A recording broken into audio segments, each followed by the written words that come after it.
Hey guys, welcome to Mega Maniacs. Tonight's episode is a little bit different, and I need you to lean in for this one.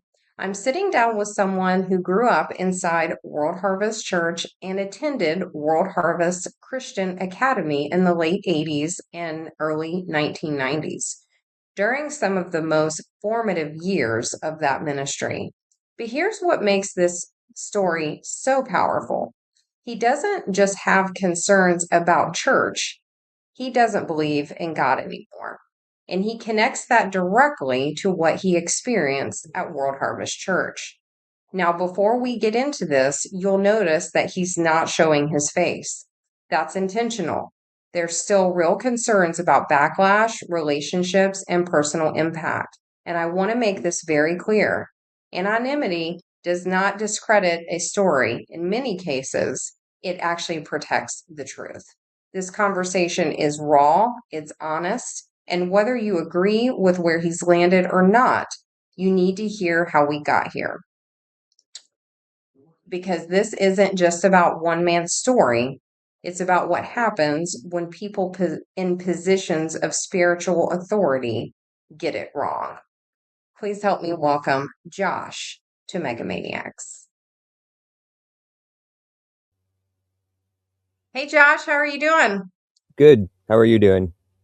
Great, great. Well, I explained in the introduction that you wanted to come on the podcast, but you also want to keep your person anonymous, which is totally cool. But your name is Josh, and I'm obviously have questions for you, but you were at World Harvest Church and World Harvest Christian Academy, which is now Harvest Preparatory School, back in the late 80s and the 90s. And that's a time frame that we haven't heard from a lot of people from that time frame. So I was very intrigued when I met you on Sandy's channel that you were sort of interviewing me, and now the roles have reversed and I Yep. am interviewing you. Yep. I've been looking forward to it. Yeah, well, I'm so glad that you found the channel, and hopefully it's been somewhat helpful in this whole journey of kind of uncovering and learning that other people had similar experiences and that sort of thing. So, why don't you start out sort of who you were before World Harvest Church and World Harvest Christian Academy? Like, what was your family like spiritually before World Harvest Church? What was life like for you before World Harvest Church? Okay. Well, I grew up, my family's always been in church. Um, and basically, the first 18 years, or 19 years of my life, we only went to two different churches. There was just a little church called Redeemer, that we went to, and they had a school. And so I went to school there from kindergarten through fifth grade. And then they started kind of running out of money, and they knew they were going to close down in a couple years. So my parents were looking for me to switch to somewhere else that I could finish out, my school. And they found World Harvest, which was similar at the time, as far as, in size, because they were still at the old building on Wright Road when we started going. And I don't know, was there two buildings? Did they have a small one and they built a second one before they moved into the I can't Yeah, so remember. I believe, yeah, so Wright Road now is the warehouse for World Harvest Church, but then that other separate building, they have Russian harvest there. So I guess they have some population of Russian speaking people that want to attend. So yes, there are two buildings over there, but the large building, which would have been like the sanctuary back in the day, is now the warehouse. Okay. So yeah, so they were having services there, and then yeah, then they opened up the school. And so when back then I was young. I was probably 12 years old, 13 years old, something like that. Um, And was that like in 87-ish? Not to interrupt you, but would that have been like in the like 87, 88, somewhere in there? yeah, I probably around there because I graduated in '94 and I Okay. started in sixth grade. So count back, yeah, I would have been around '87 or '88 Okay. when I started the school. I actually when I started at the school, it was the first year in the new building of the school. I think because I think the first year of the school, I think it was maybe only the second year of the actual school being opened. Uh, Okay. in the first year they had it at the old building, and then the second year uh, was in. So it was a brand new building, and you know, I think that was pretty much when I started switched over schools there in sixth grade. Um, was pretty much the first time I stopped liking school. Like I used to like school at my old school, and then from sixth grade on, I hated it. I dreaded school. It was, and I didn't think at the time it was because of World Harvest, but looking back, I'm thinking maybe it was because my parents they switched me to that school and had me in private school or Christian school all my life because they wanted to kind of shelter me or protect me from all the crazy drugs and uh, sex and all the kind of stuff that happens in public schools. And um, it didn't really work because there was all that same kind of stuff uh, at World Harvest as there was in the public school. Which is and I'm actually I don't want to say shocked, but you know, we hear all of these more recent accounts of what Harvest Prep was like, and really nobody from World Harvest Christian Academy. We've had some people that have gone to the college when it was, back before it was accredited. So you're saying that you hated school, but you weren't sure if it was World Harvest. So was there anything particular that was going on during that switchover that made you dread going to school now? I don't think there was anything really in particular. It was just you know the feeling like after I mean I used to like going to school when I was younger and whatever, and then once I switched over to World Harvest, it was just like it just seemed like a chore. Just wasn't. I don't know. It just wasn't like it didn't feel like a good environment to me. But I didn't know any better. I was a kid. I just thought kids aren't supposed to like school, and just kind of thought about it. But there wasn't anything in particular, um, That that like stood made me. out? Yeah, nothing that pops out in my brain specifically. But uh, just looking back on it now, I just think it was the spirit in that place. Because because what was funny was that the troublemakers that were in the school were most of them were kids of um, either staff of the church or elders or uh, something like that. You know what I mean? And so like the Yeah. worst kids were you know uh, Okay. I yeah. gotcha. So, um, I actually had a question for you, and then I just forgot it, Josh. Uh, Um, it'll come back to me. It'll come back to me. So, it just came back to me. So when your parents decided that you were going to start going to school there, had you guys as a family also decided that you were also going to attend church there as well? I believe that was part of the requirement. Um, Oh, was like because I remember when they when I went over, like I did a little interview type of thing with somebody at the church, to get into the school. Um, mhm. I'm pretty sure that they said it was a requirement. I mean, I'm not positive, but yeah, but that we did start going to church there. But I also remember, there being a requirement that, we had to, like I personally had to, say that I was a Christian and I had accepted Jesus in my heart. Uh, or I wouldn't get admitted, which at the time, I had. Um, and they were always so proud of, um, the World Harvest Christian Academy. Like they had the word Christian in their name. And I just thought it was funny that they changed to Harvest Preparatory School when they got a football team, or right around the football team. And I think they dropped that requirement too, when they did that, to admit that you have to say that you're a Christian, because they wanted football players.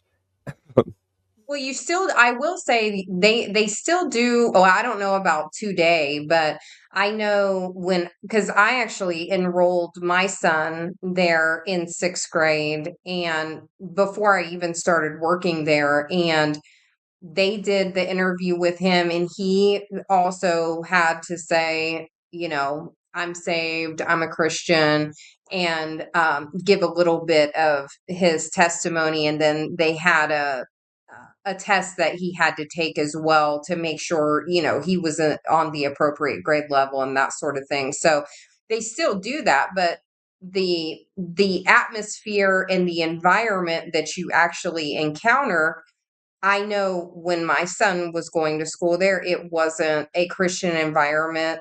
I found out, unfortunately. So you're saying even back in its infancy, they still had those same issues then. Hmm. Yeah, they Okay. definitely did.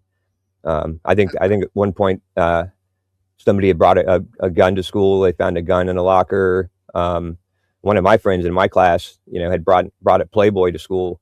Um, stuff like that. So I mean, it was there. But of course, it was tiny back then. When I started in sixth grade, it was a fifth and sixth grade combination class. It was so small, and we only had like 25 people. Um, and there was still stuff. I mean, there was probably only 100 people in the entire school, uh, at the time, because I think they started out kindergarten through seventh and then added a grade each year, until they got up to 12th grade. Uh, so yeah, so I mean, it was a tiny school, and it still had all those kind of issues. Okay. And so, other than you not liking the place, did you make any connections with people, whether it was your peers in the school or when you started going to church there? Because obviously the church was starting to get big at that point, but the school was just in its infancy. So were you making connections when you first started going there? I did make some friends, and actually, I still have a couple friends, that I met there. Um, Okay. yeah, yeah.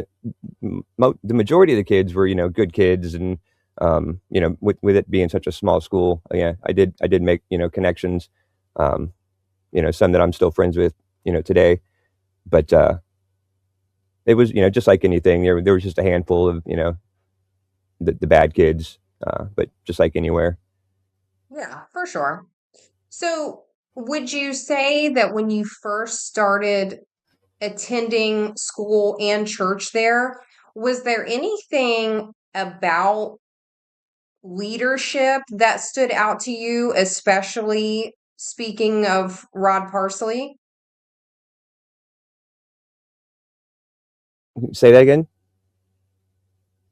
When you first started attending there, was there anything that stood out to you as far as leadership goes, especially Rod Parsley?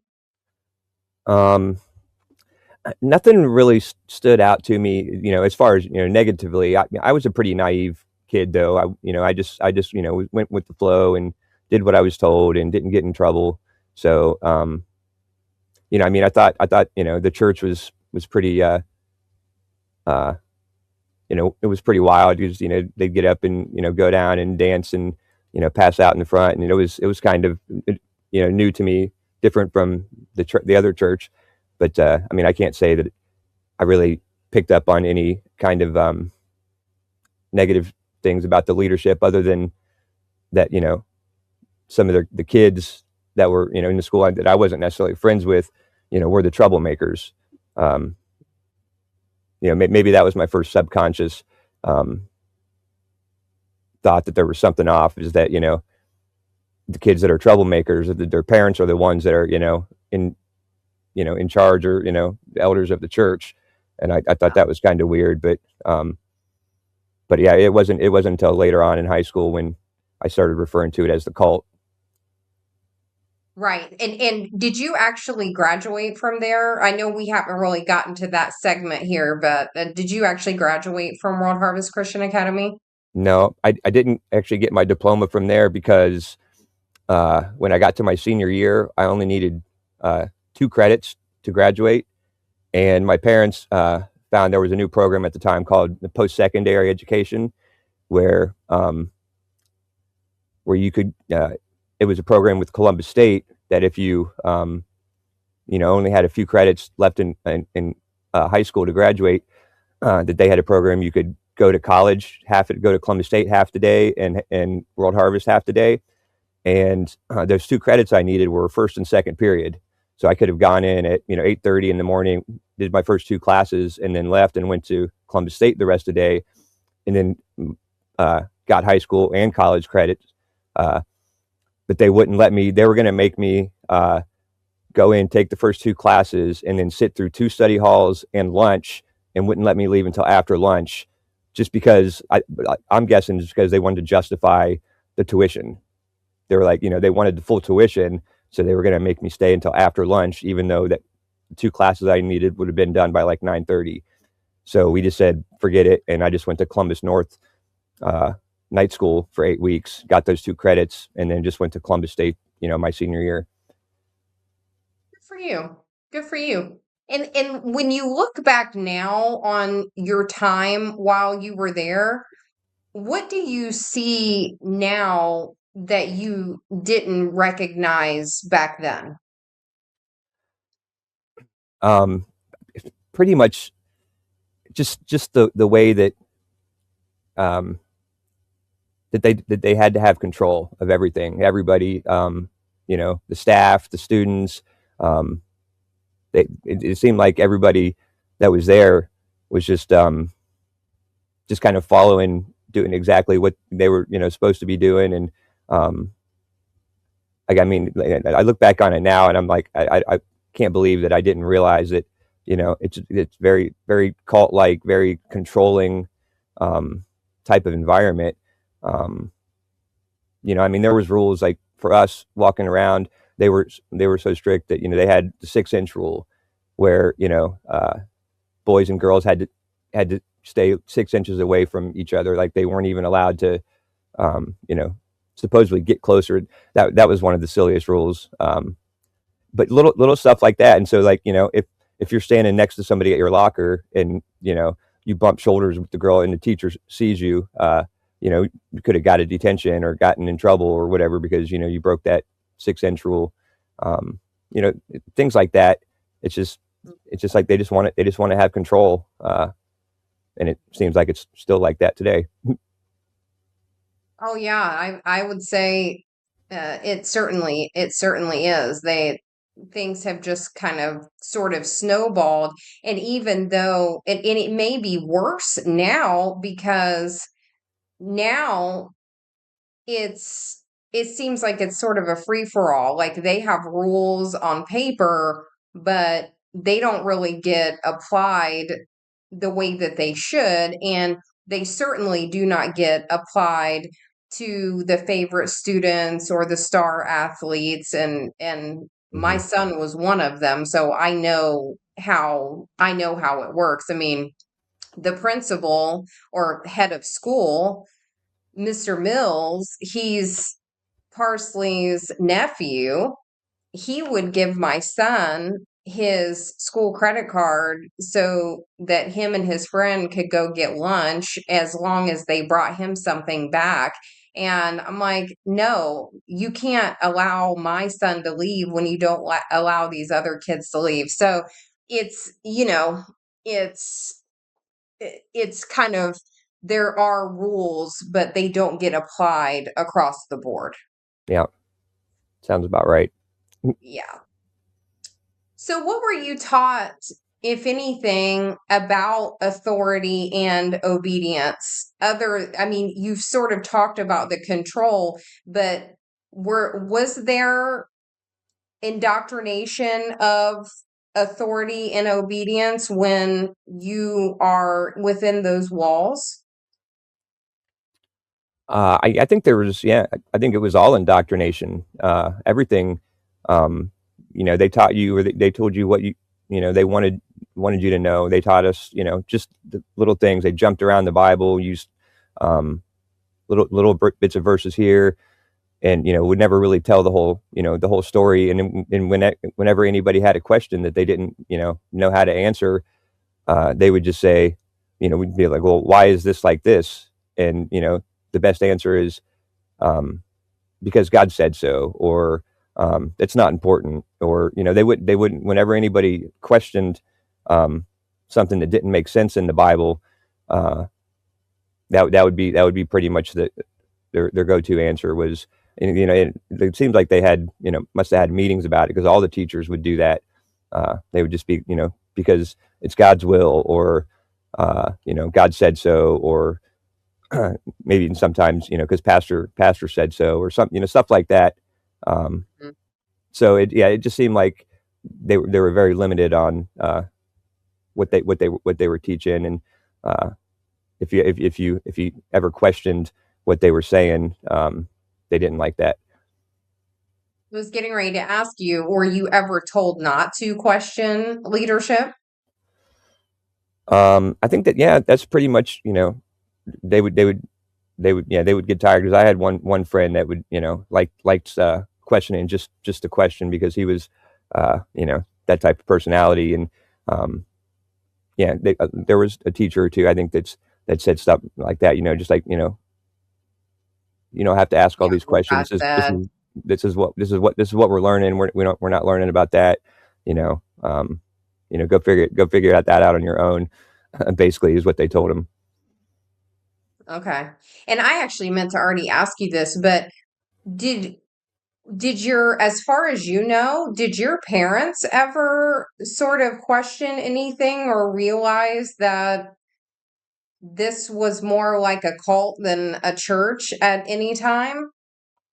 I don't think they ever did, because at the time, they were into. I think the way that they found World Harvest was because when I was a kid growing up, we would go to for vacation. I remember we would drive all the way to Tulsa, Oklahoma, for camp meeting at Kenneth Hagin's. I also want to, I'll introduce them one at a time, and I'll ask them to come to this platform and greet this great convention. First of all, I would like to introduce to you Vicki Jameson, a great lady of the Word. I'd like for her to come and to greet this convention.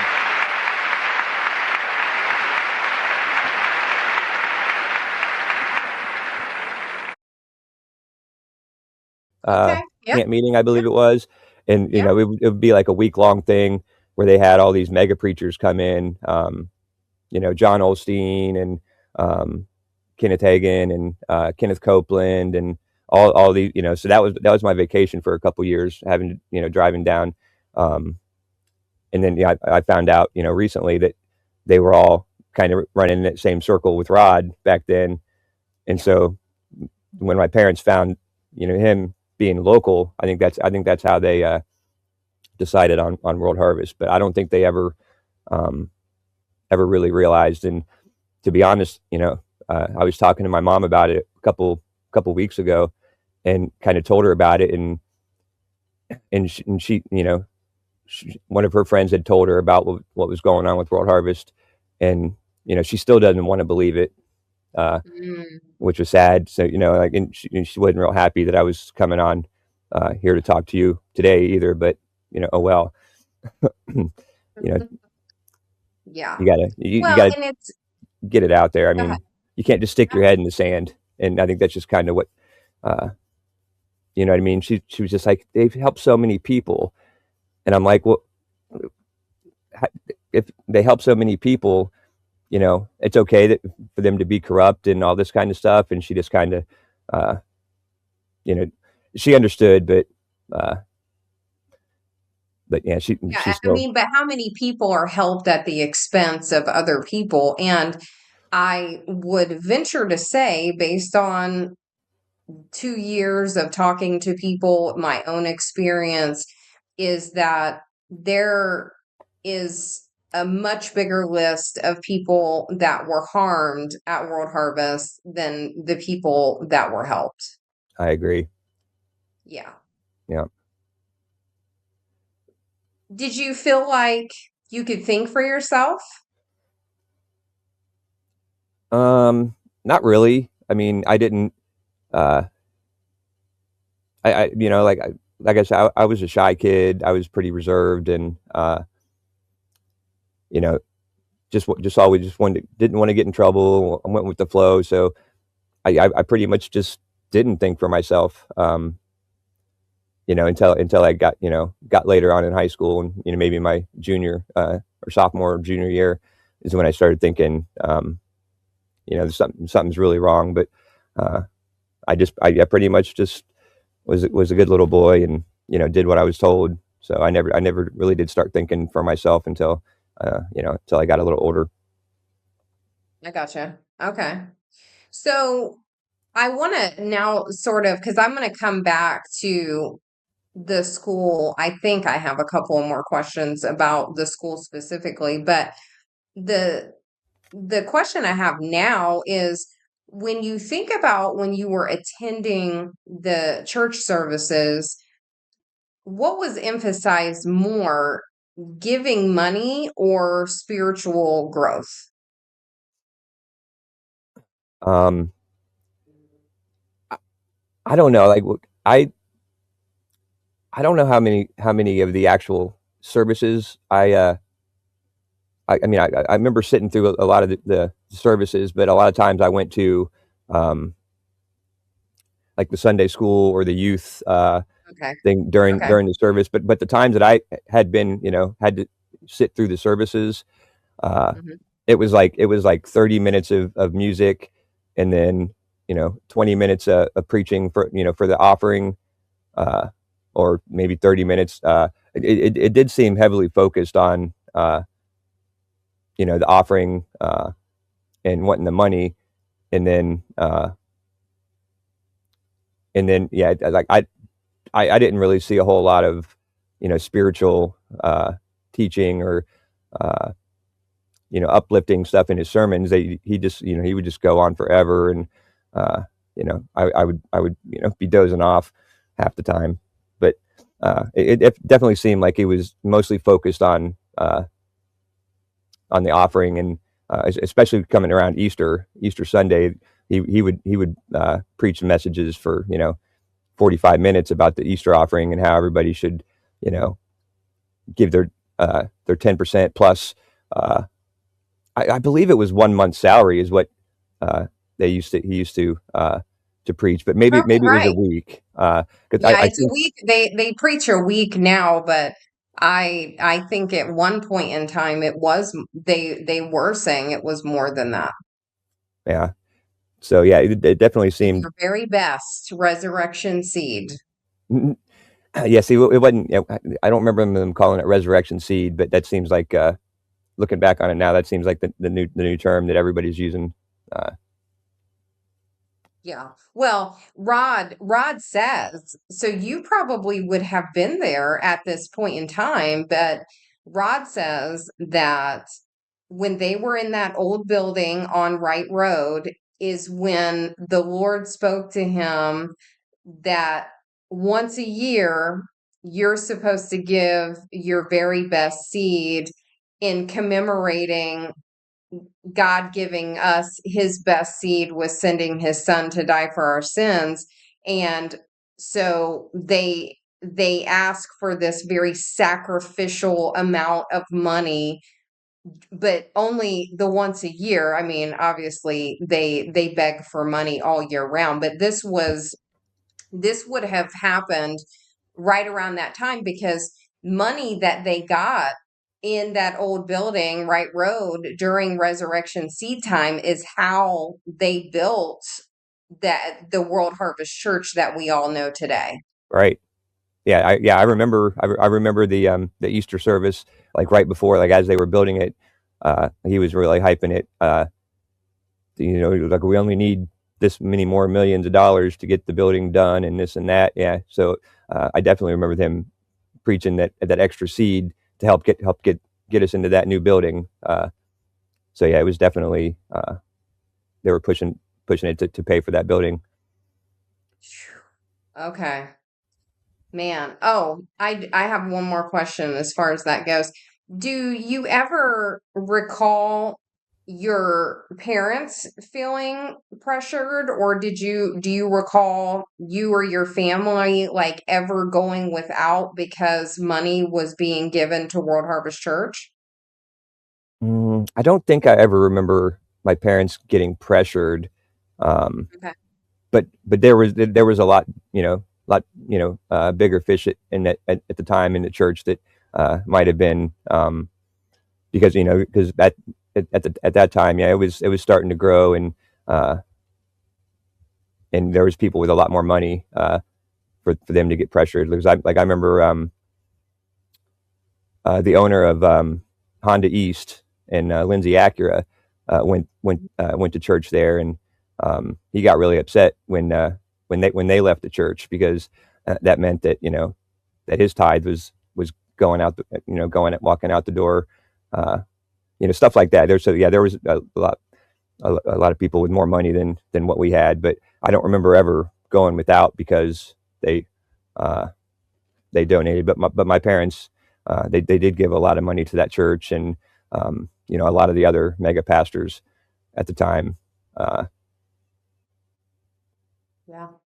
Well, yeah. people get roped into this stuff, and the reason I asked you that is because I've spoken to several people. Some of them have shared their story, and some choose not to, but they recall, being parents and trying to split, a can of beans between their kids because they had given all of their money to World Harvest Church. But I've also spoken to the kids, not necessarily the same kids, but kids that recall going to bed hungry, having to go to the World Harvest Church food bank because they could not afford food.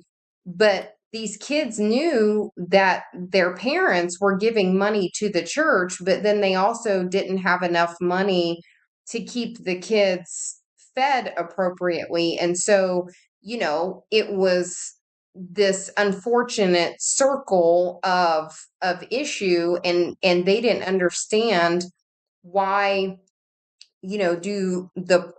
does Rod Parsley have this big mansion and he's got all these people helping him and all the money and fortune and fame and power that you could want, but here our family is, we're volunteering, we're giving all of our money, we're giving all of our time, and we can't keep food on the table. And so I just wondered if you shared that experience, because that to me is, I mean, God does not want our family and our kids going hungry so that we can give money to an already millionaire. Yeah. Yeah. No, that's awful. Yeah. Yeah. Fortunately, I didn't have to experience that, but yeah. No, I remember when he built that mansion. Uh,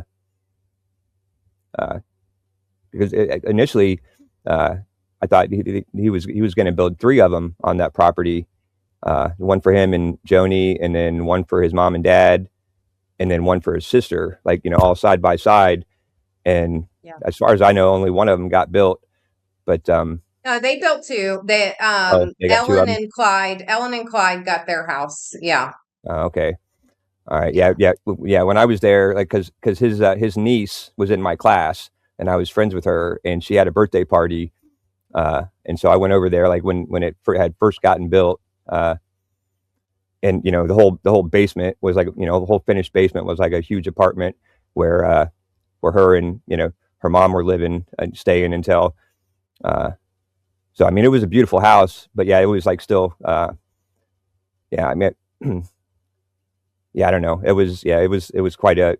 I remember thinking like, man, this is a really nice house. How did you get all this money? But then, I never really questioned it much after that. You know what I mean? Like I said, I was a naive little kid. But looking back on it now, I uh, should have questioned that sort of thing too. But Well, we don't know what we don't know. And when we're young, we're already naive because we haven't really experienced a lot of life at that point in time.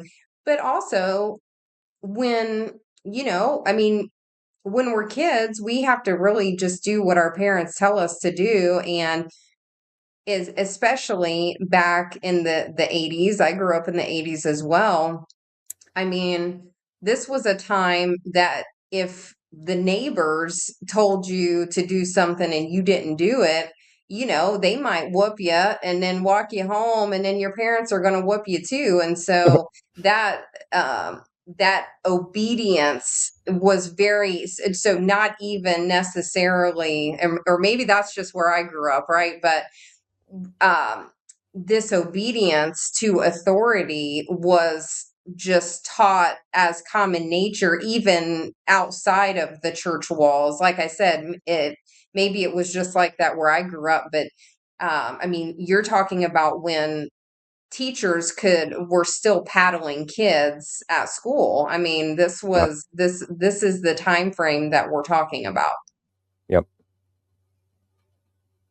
So there's there's a lot uh to be said for us going along to get along, especially as kids. I mean, we just don't have a choice, but our parents hopefully shield us from some of that other stuff as well.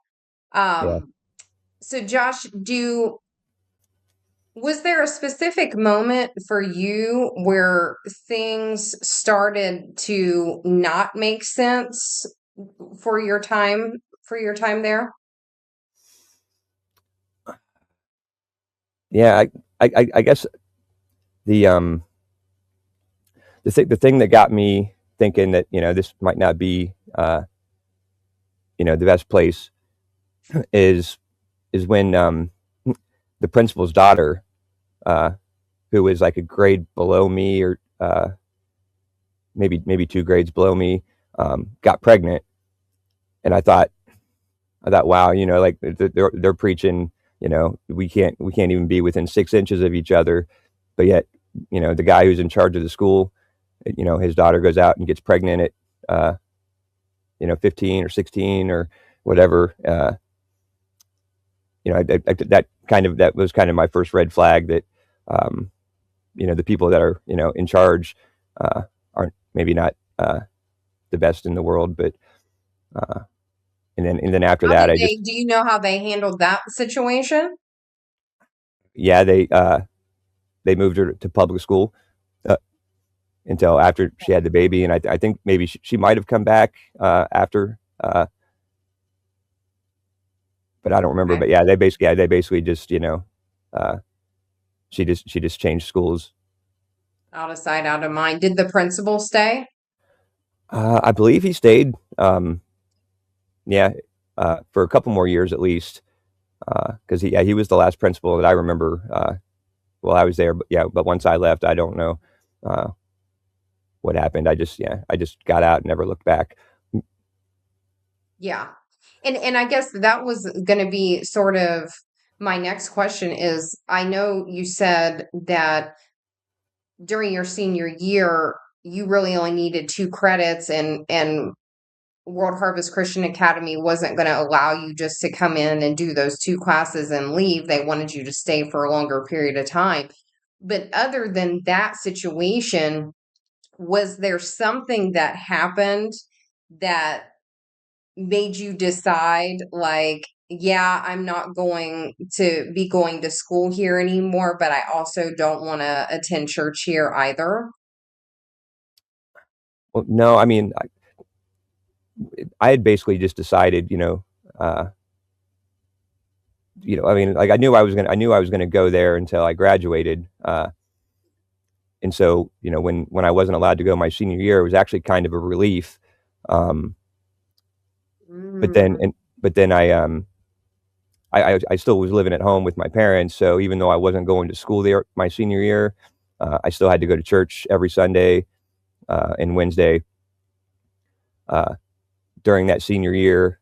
Pretty much up until I moved moved out of my parents' house and got my own apartment, is when I just quit going to church there also. So gotcha. so I went to church there for like a year and a half after I quit going to school there. Um, Only because I had to, because my parents type of uh, you know my house, my rules. If you're going to live here, you have to go to church type of thing. So Yeah.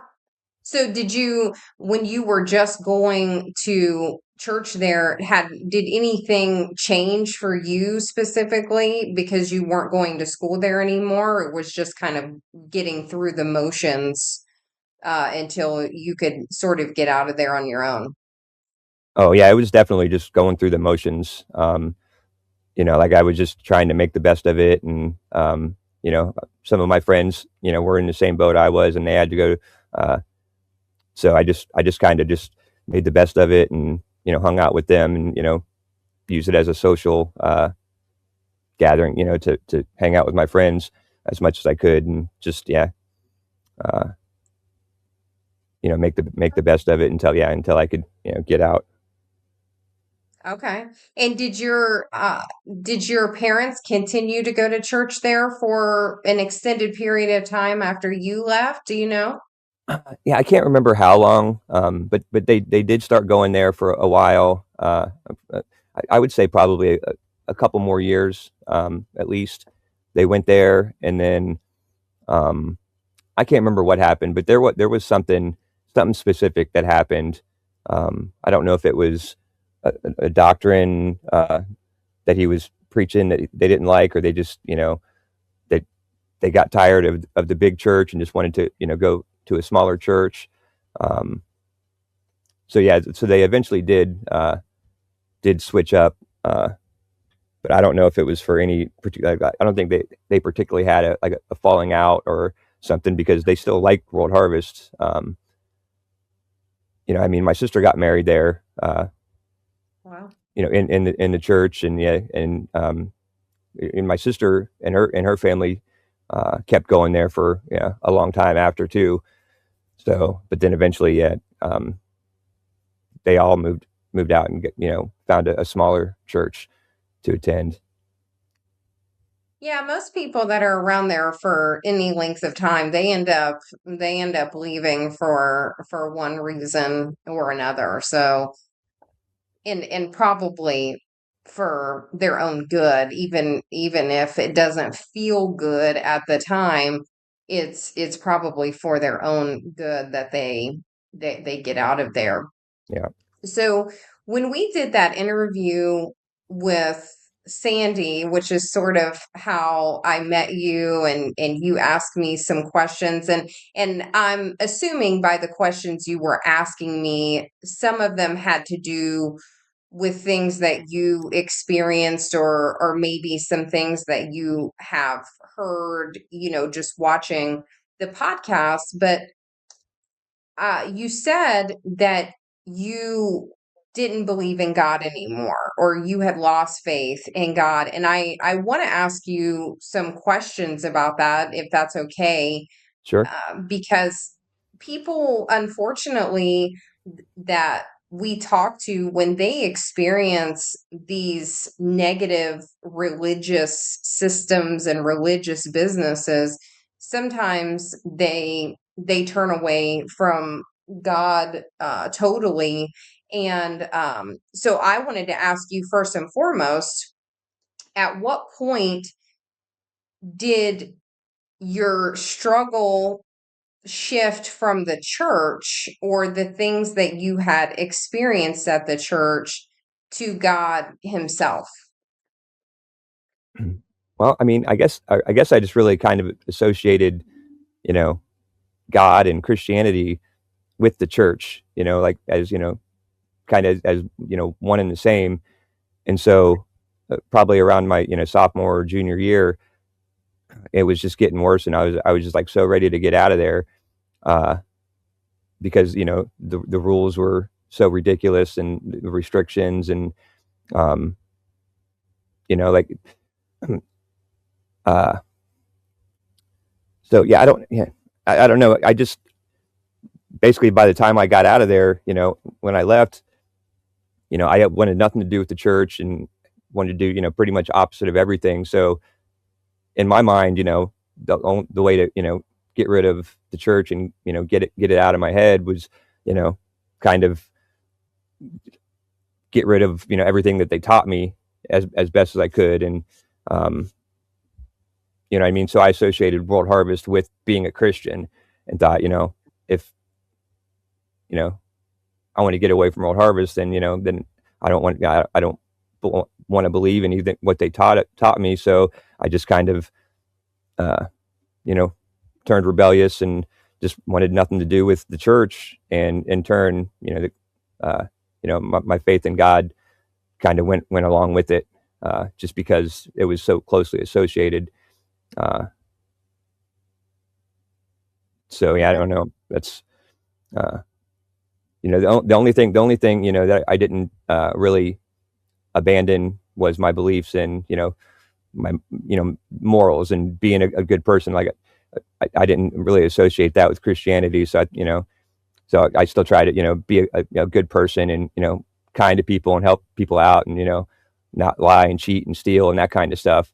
But as far as all the stuff that they taught about, you have to go to church 3 times a week and pray, give us your money and all that kind of stuff.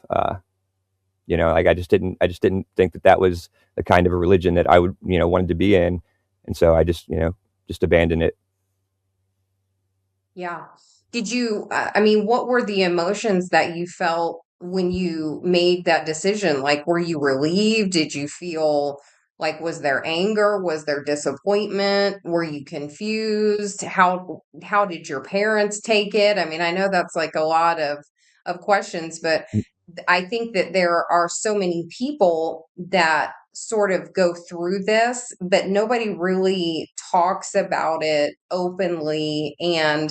Um, and when you have family and parents that still believe in the church, they still believe in some of these pastors or impastors, whatever you want to call them, um, that can create issues even within your own family relationships. But then I wanted to ask specifically, like, again, what were the emotions that you felt when you finally made that decision that you were sort of cutting ties with the church, with God?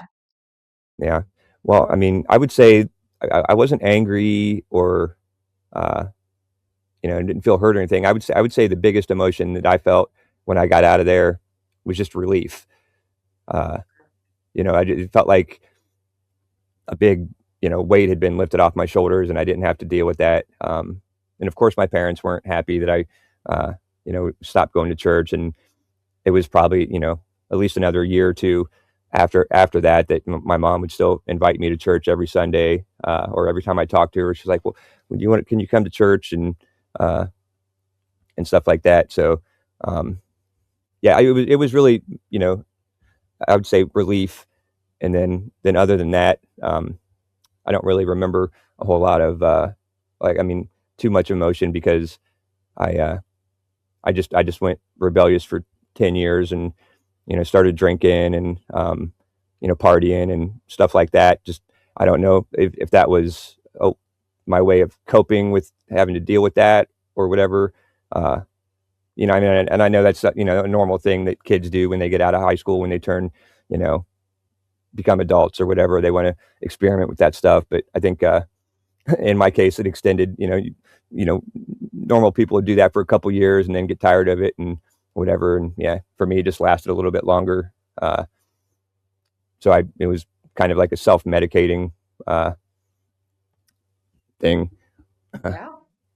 Well, everything you were taught was sort of, I mean, I don't want to put words in your mouth, but in talking with people and having my own experiences, right? It's like everything that you've known to be true, you're starting to find out that maybe it's not true. And obviously in my case, I'm not necessarily talking about God or the Bible, but you put faith in these systems, you put faith in these people, and then you find out that maybe they're the exact opposite of what you thought that they were, or these systems are the exact opposite, and they in fact are perpetrating things that they're telling you is a sin and that you should not be doing.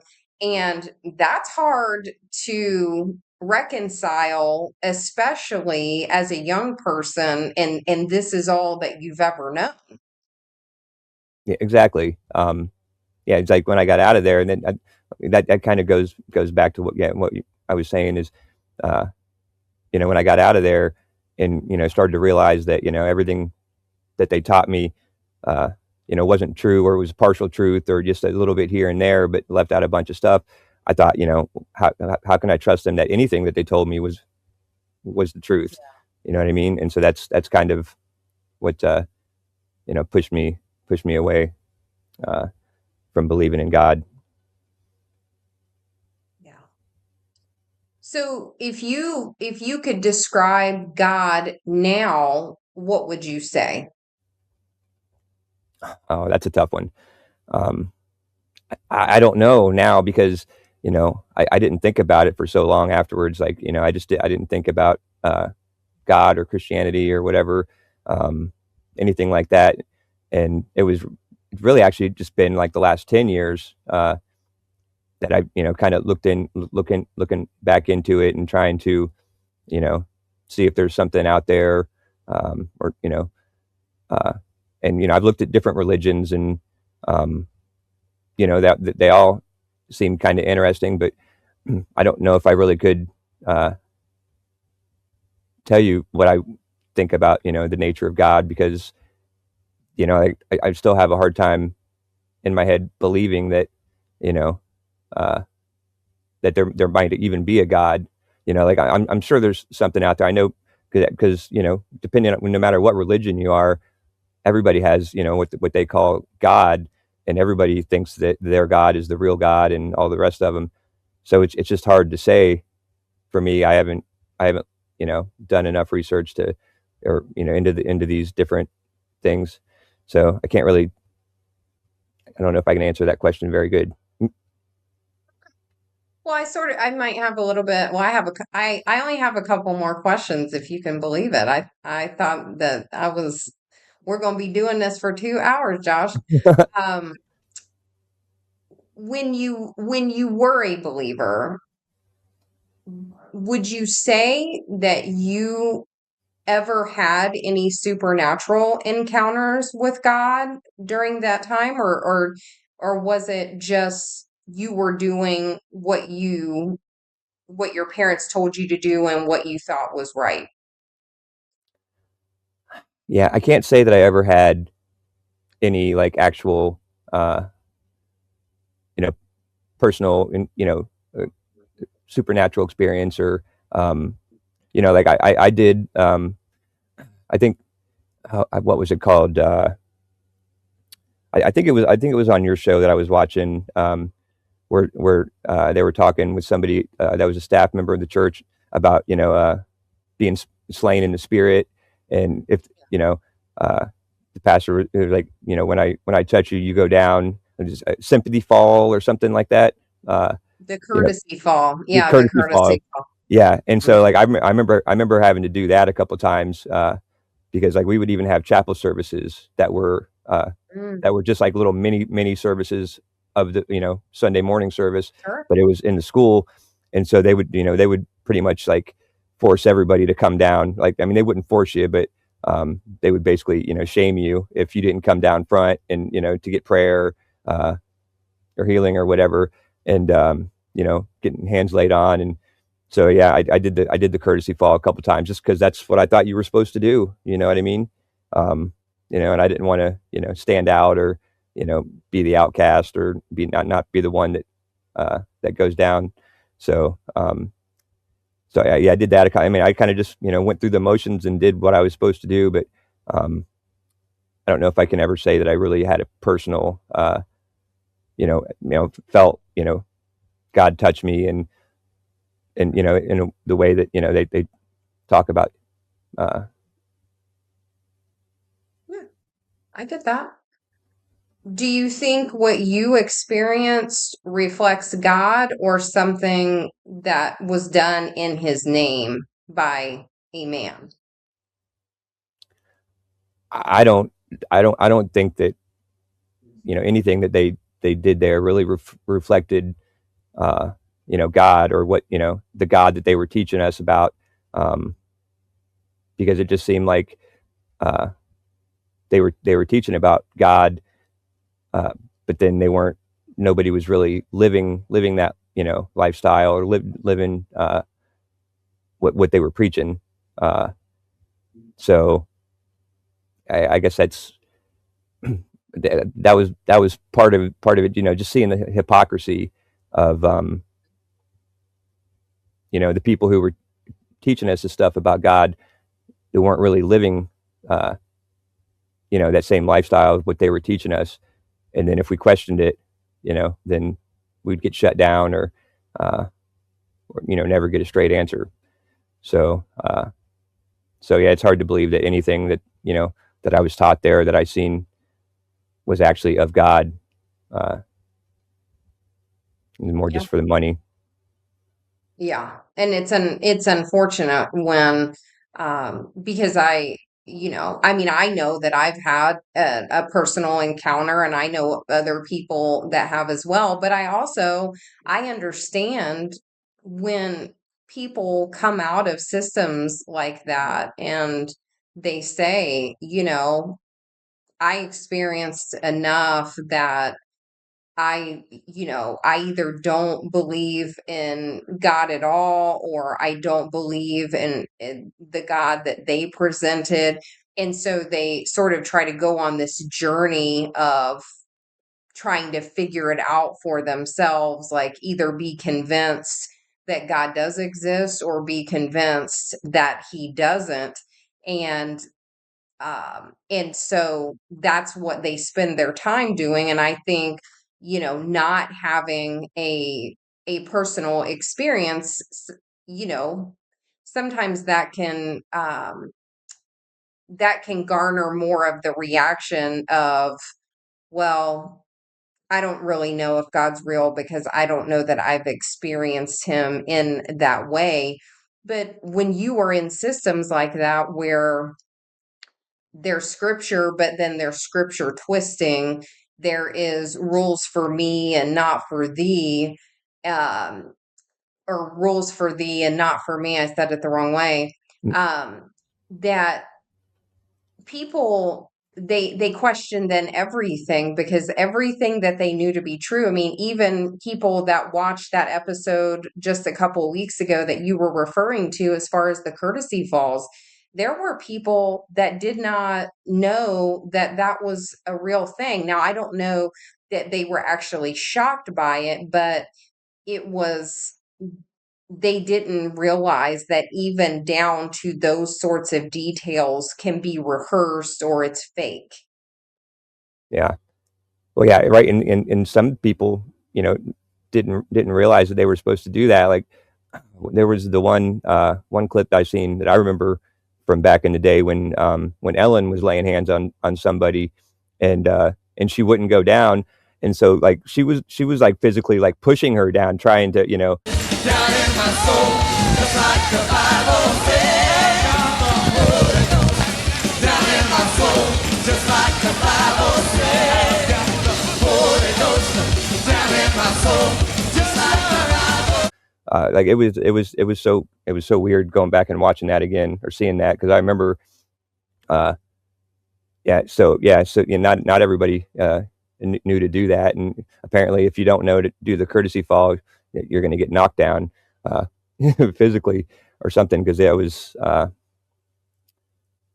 but yeah, I mean, So yeah, no one told you to do it, or and maybe I'm wrong, but no one actually told you to do it. You just did not want to be, like the outcast or all eyes on you because you didn't fall. Is that right? yeah, exactly. Yeah. No, nobody told me to do that. I was just trying to, yeah, be as seen and heard as little as possible. Yeah, not stand out. Just do what everybody else is doing, and then get up and go back to class. And yeah, because I mean that's just the kind of kid I was at the time. You know, I just went with the flow and didn't want to didn't want to stand out too much. Yeah. Yeah. What would you say to someone that's still stuck in World Harvest Church or Harvest Preparatory School or Valor Christian College, like if they actually feel like they are stuck there?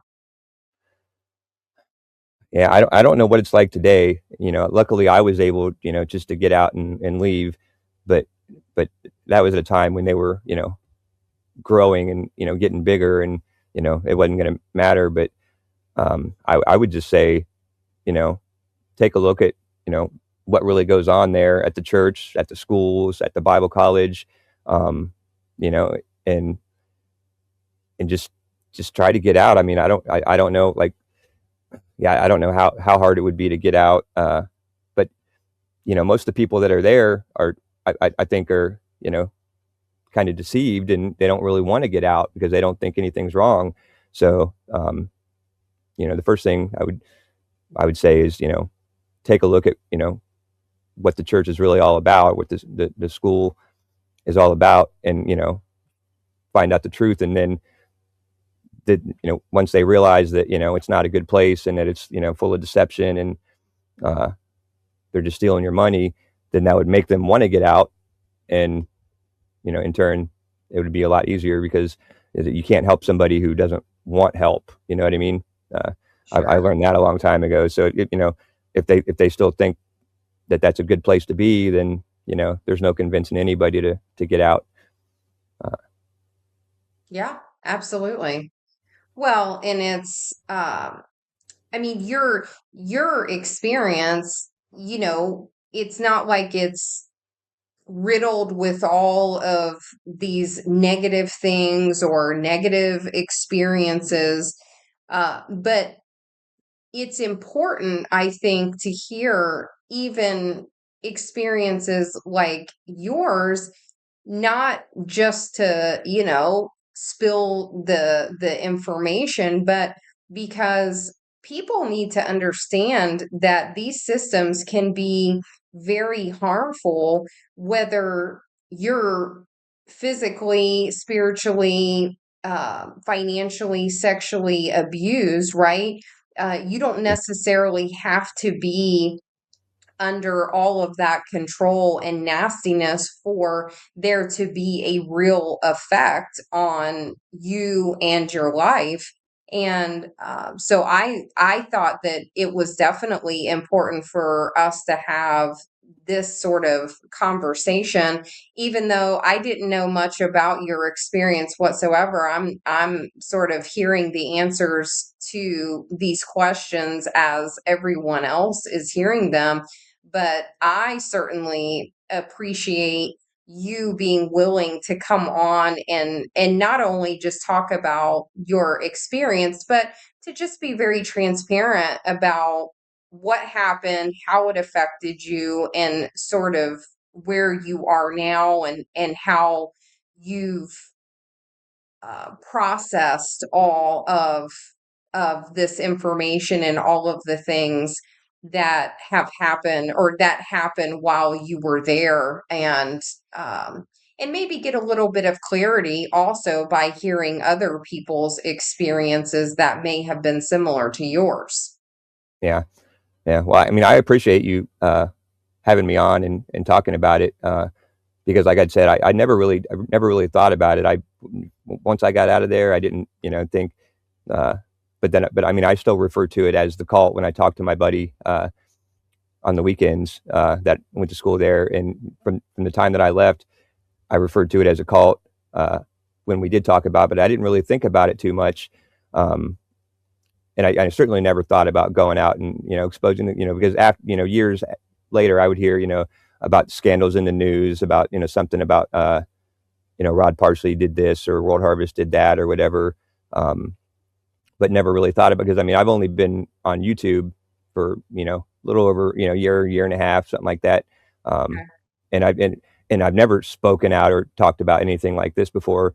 Um, but when I found your channel a couple months ago, maybe 6 months ago now, um, and I heard you referring to it as a cult, I thought, wow, that's pretty amazing that I'm not the only one.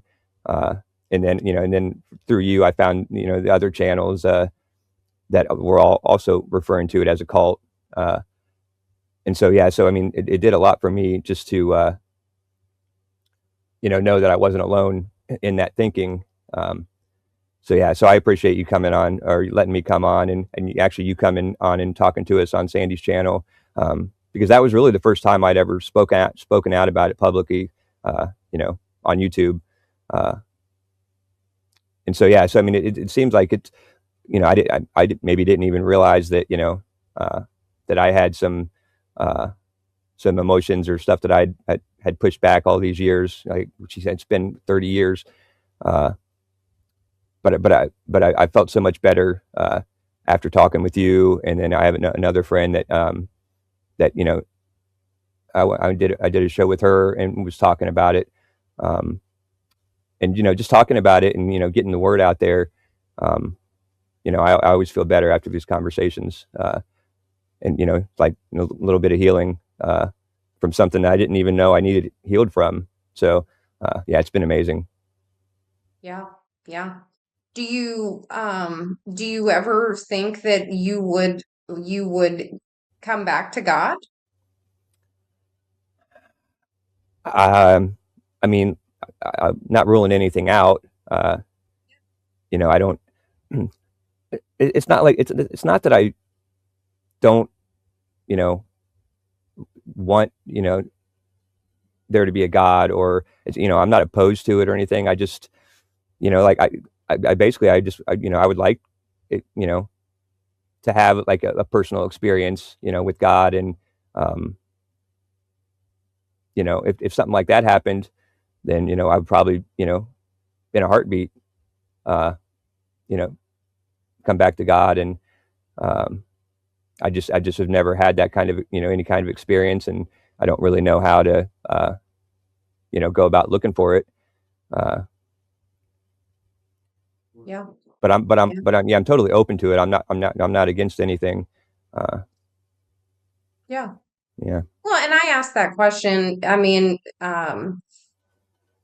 not trying to force any belief on anybody, because Jesus himself did not force himself on anyone. He was who he was, and if you chose to follow him, you did, and if you didn't, then you didn't. He wasn't trying to force himself on anyone, which I think happens in many of these religious systems, is that you have to do this, and it's all this fear mongering, and you're going to be out of the covering if if you leave, and if you don't believe every word that we say and give us all your money, you're going to be out of the favor of God.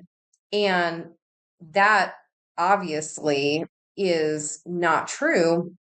But I also think that, and I think even me personally, I talked to a guy that is an atheist, and I felt like I had to keep explaining my position, and he's like, atheists, and he's obviously referring to himself and his group of people.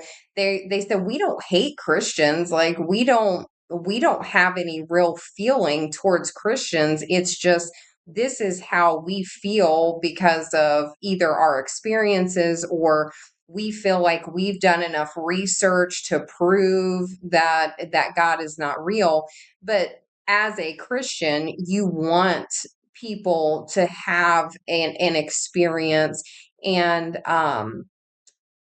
and not because you want people to believe the way that you do, but if you believe the Bible, you also don't want to see anyone perish, right? And Yep. have to spend eternity in hell. And so that's why I'm asking, these sorts of questions, not to put you on the spot, or Mhm. certainly not to make you feel any guilt or anything like that. It's just trying to understand, you have like this part of your life that was before and during World Harvest Church, and then how your life is after that. And they're very different. And so I personally will be praying that you do have an experience, and because the real Jesus of the Bible is not all of these things that we've talked about, the fear mongering, the buying blessings, the buying miracles. You have to do XYZ, or God's going to be shooting down lightning bolts at Mhm. you. There's love, there's acceptance, there is a desire to be more like Christ. And I want that. I want that for everybody, but I also do understand and do not pass judgment, obviously, on people that do not think that way, because your experience is your experience, and it does set the framework for how things are in your life now. Yeah. Well, yeah. Well, so that's the thing too, is that um, it seemed like the whole time I was going there and growing up, I thought the people that I'd seen in the church services, those were Christians, and they were reading their Bible and going to church every day. But then you'd hear, you'd see them out at the bar on the weekend getting drunk, and then see them on Sunday. You know what I mean? So Yeah. it just seemed like all those people, and when I say all, I don't mean all, but from it seemed like the majority of the people, we're just showing up on Sunday and acting holier than now, but then living a different lifestyle. And so it just seemed to me like Hypocrites, yeah. yeah, I Hypocrites. associated Christianity with with hypocrisy.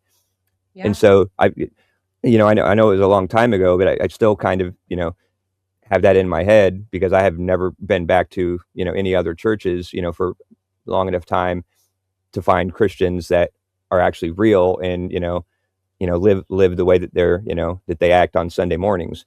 You know what I mean? So it honestly wasn't until I got on YouTube about a year ago or more, a little bit more, that I uh, that I met people who seemed like real Christians, like true, honest Christians, and not hypocrites. And it was weird because I found, I met them through a conspiracy theory channel or the Mandela Effect channel, and we Yeah. talk about Yeah. stuff like Sandy that. channel. Yeah. Yeah, right. And so I've met a lot of people through that community that would you think that would be the last community in the world that would be full of Christians.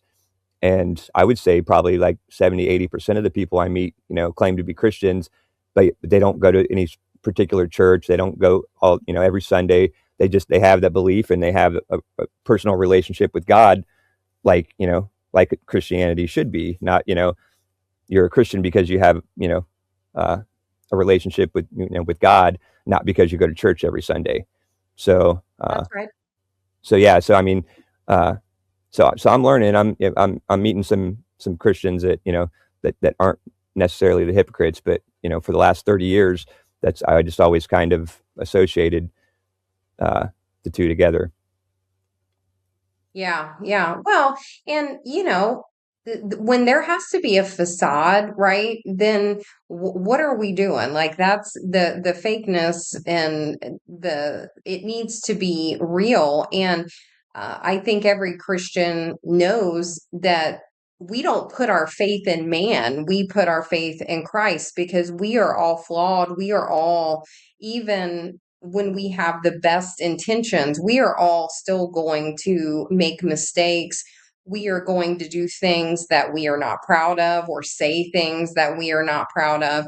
And it's not about being perfect. It's about God loved us so much that he sent his son to die for us. And we want to not only accept that gift, but also show that kind of love to everyone that we encounter and understand that we're not expecting Robin to be perfect or Josh to be perfect or anybody else, but to have that love that we're and compassion that we are extending to people that we see. And if the opportunity presents itself and we can have that conversation about our own testimony, great.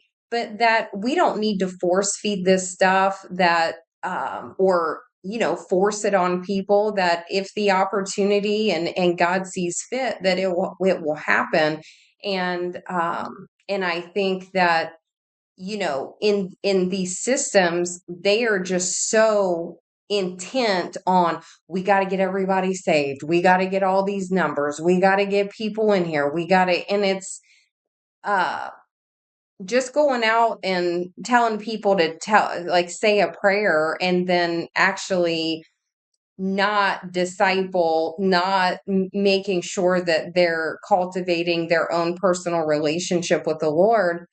uh what does it matter? Like, you just want Yeah. numbers. That's really all that you care about. And no, we are supposed to care about people and what is best for them, and that they have the resources that they need, and all of those. I mean, we could go on and on about this, but it's more than morality, but it's also not all of this fear mongering and sowing seeds to get miracles and that sort of thing, the stuff that is completely unbiblical or scripture being twisted. And so, um, sorry, I sort of went off on a tangent.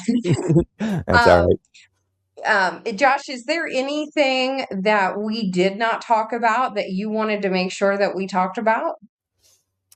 Um, I don't know. I think you covered it pretty good. I did like your show yesterday, or last week, uh, talking about, we're showing his recent service where he was inducting the new elders or whatever. Oh yeah, that was last night. Yeah, yeah, yeah. Yeah, right. Yeah. But I couldn't believe it. Like, but I knew a couple of, like Bill Canfield was there when I was there, and I believe the other one, Wilson, Oh, Jim Wilson, yeah. Jim Yeah, Wilson, I believe. him and yeah, Um, yeah. so yeah, so I mean that was interesting that they were still there, but yeah, that the math didn't add up on what he was saying. It was, you do great shows. I love the way you put everything together, and but yeah, as far as, yeah, yeah, I don't know. I'll probably have, as soon as we end this, I'm sure I'll come up with 10 more questions. So you might get an email from me later on with some more questions. But Okay. yeah, uh, That's okay. but yeah, That's nothing I okay. can think of right now. Mm. Okay. Well, I appreciate you coming on, your willingness to share your experience and let me ask you all the questions that I wanted to ask you, and just for being, open, honest, and transparent about not only what your experience was, but where you are now. Um, and, saying like, I'm on my own journey right now. And there's always going to be, I can tell you, there is a community here that I'm sure they're welcoming you with open arms as we speak, and there's all these prayer warriors. They're going to be praying for you too.